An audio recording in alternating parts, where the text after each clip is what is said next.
Salam kembali sahabat, dengan saya Ferdinand Utahayan di channel Sosialis TV. Kali ini kita bicara tentang Thomas Trikasih Lembong. Thomas Lembong terakhir adalah juru bicara kampanye Anies Baswedan yang berpasangan dengan Cak Imin. Sebelumnya beliau adalah mantan Menteri Perdagangan yang dicopot oleh Joko Widodo dan sempat juga menjadi Menteri BKPM pada kala era Widodo. Sekarang publik sontak kaget karena penyelidikan tentang dugaan pidana korupsi atas impor gula yang dilakukan oleh Thomas Lembong semasa menjadi Menteri Perdagangan sudah sepi, sudah senyap karena sudah lama sekali diusut tetapi diam. Dan tiba-tiba kemarin kita semua dikagetkan dengan penetapan Thomas Trikasih Lembong sebagai tersangka atas dugaan merugikan keuangan negara senilai 400 miliar dari kebijakannya melakukan korupsi impor gula pada masa jabatannya. Saya pun kaget, saya kemarin begitu membaca beritanya, saya kemarin agak kurang sehat dan dirawat sebentar di rumah sakit. Dan saya baca berita, saya kaget sekali. Saya bilang, oh my god, oh my god, oh my god. Kaget, karena tiba-tiba sebuah kasus lama yang telah mengendap naik kembali. Saya dalam hal ini mendukung upaya Kejaksaan Agung untuk membersihkan bangsa kita dari perilaku-perilaku para koruptor yang menjabat. Saya mendukung betul Kejaksaan Agung tidak hanya diam di soal Thomas Lembong, tetapi di semua izin rekomendasi impor pangan yang ada di Kementerian Perdagangan. Karena selama ini bukan rahasia umum lagi. Telinga kita sering mendengar bahwa setiap kepengurusan izin dan kuota impor di Kementerian Perdagangan itu ada fee yang berterbangan di sana. Itu adalah yang kita dengar. Tetapi apakah sebenarnya demikian?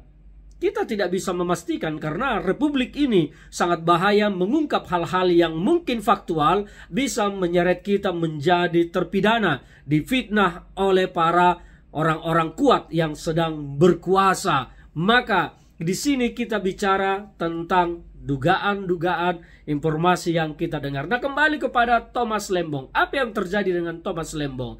Thomas Lembong ditetapkan tersangka atas kebijakannya. Yang saya baca dari banyak media bahwa kebijakannya memberikan kuota impor kepada perusahaan swasta yang seharusnya kuota impor ini harus diberikan kepada BUMN atau mungkin Bulog ya yang menjadi penyangga makanan logistik di bangsa ini. Dan itu soal kebijakan yang kemudian dianggap merugikan negara senilai 400 miliar. Nah, kembali kepada soal di Kementerian Perdagangan ini, selain Thomas Lembong pernah menjabat beberapa menteri di sana di era Jokowi 10 tahun itu, kalau tidak salah ada 4 menteri ya berganti-ganti di Kementerian Perdagangan. Ada Lutfi, ada Enggar, ada terakhir Zulkifli Hasan. Dan di sana ada banyak komoditi impor pangan, ada minyak goreng, ada gula, ada beras, ada tepung terigu, ada kedelai, ada macam-macam sekali, banyak sekali. Dan semua ini jumlahnya jutaan ton. Bayangkan kalau benar ada fee di sana dari tiap tonnya atau per kilogramnya, berapa banyak yang didapat oleh para oknum-oknum pejabat yang berkarakter koruptor di sana. Maka dalam kesempatan ini saya melihat bahwa sangat perlu Kejaksaan Agung menelisik semua siapa-siapa menteri-menteri perdagangan yang melakukan impor pada masanya. Karena kalau saya lihat data, justru Thomas Lembong itu mengimpor lebih kecil. Di zaman Zulkifli Hasan malah impor besar-besaran sampai 13 juta ton kalau nggak salah ya. Ini nanti saya dikoreksi. Di zaman Lutfi, di zaman Enggar, tapi terus persentase dan kuantitas impornya meningkat. Zaman Thomas kalau nggak salah hanya sekitar 5 juta ton. Dan ini terus meningkat. Nah, apa yang terjadi? Dan ini adalah sebuah pertanda bahwa memang negara kita sedang bobrok di era Jokowi.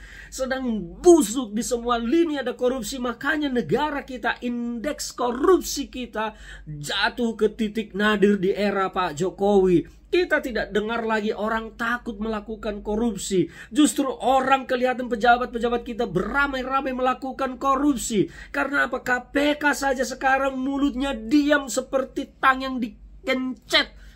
Kita baru mendengar beberapa waktu lalu di KPK itu ada Blok Medan yang melibatkan mantu Jokowi Bobi Nasution dan Kahiyang. Kemudian kasus dugaan gratifikasi jet pribadi Kaisang. Semua diam sekarang, diam. Tidak ada yang mengusut, tidak ada yang bicara, bahkan tidak ada yang berani bicara tentang itu. Inilah negara kita. Betapa bubruk, betapa bosok, betapa hancurnya negara kita. Jadi kalau sekarang Pak Prabowo tegas dan keras berkata soal pemberantasan korupsi, saya pesimis bisa dilakukan ketika jajaran penegak hukum kita masih seperti ini. Terungkap semua. Hakim ada di Mahkamah Agung, ada mafia maklar kasus. Ini mengerikan Pak Prabowo. Perlu tindakan keras dan tindakan tegas. Menteri-menteri Bapak kalau sudah terindikasi. Tapi memang saya kalau bicara begini kan seolah-olah mau menggurui. Tetapi saya mau bicara logika. Andaikan tidak ada gula yang mau dikorupsi, tidak ada fee yang mau dikorupsi di semua itu, di semua dari APBN itu. Kira-kira siapa yang mau jadi menteri kalau gajinya saja hanya 4 juta, 5 juta sebulan? Tidak ada. Inilah negara kita yang sudah kacau balau, sudah rusak. Saya sih tetap berharap bahwa Pak Prabowo bisa melakukan perbaikan di negara ini sebelum bangsa kita ini betul-betul jatuh ke titik kehancuran.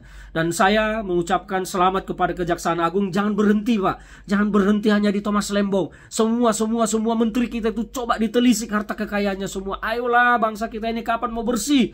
Kalau tidak segera kita lakukan.